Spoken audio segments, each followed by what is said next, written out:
Hi అండి అందరికీ. 'Shambhala' movie success తోటి హీరో ఆది గారి యొక్క ఫాదర్ అయినటువంటి సాయి కుమార్ గారు అద్భుతమైనటువంటి స్పీచ్ అయితే ఇవ్వడం జరిగింది.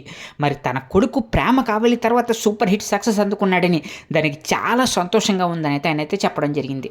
ఇప్పుడు సినిమా హౌస్ఫుల్ అవుతుందని, హౌస్ఫుల్ అంటేనే తనకి ఎంతో ఆనందంగా ఉందని, తాను కూడా చాలా థియేటర్లకు వెళ్ళి మరి ఆ యొక్క అభిమానులను కలిసి తన సినిమా పాజిటివ్ టాక్ వచ్చిందని, సూపర్ హిట్ అయిందని చెప్తూ ఉంటే మరి చాలా చాలా ఆనందంగా ఉందని అయితే చెప్పడం జరిగిందనమాట.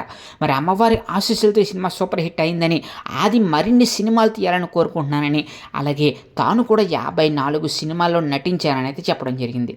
దీంతో ఇప్పుడు తన తండ్రిగా తనకి చాలా చాలా హ్యాపీగా ఉందని, తన యొక్క ఆ యొక్క ఆశాభావాన్ని అలాగే ఆనందాన్ని అందరితో కూడా పంచుకున్నారు. దీంతో ఇప్పుడు ఈ యొక్క వీడియోస్ అయితే సాయి కుమార్ గారి స్పీచ్ అయితే వైరల్ అవుతుంది సోషల్ మీడియాలో. మరి 'శంబాల' మూవీ మీకు ఎలా అనిపించిందో కామెంట్ సెక్షన్లో కామెంట్ చేసి మా ఛానల్ సబ్స్క్రైబ్ చేసుకుని మా వీడియోని అయితే లైక్ చేసేయండి.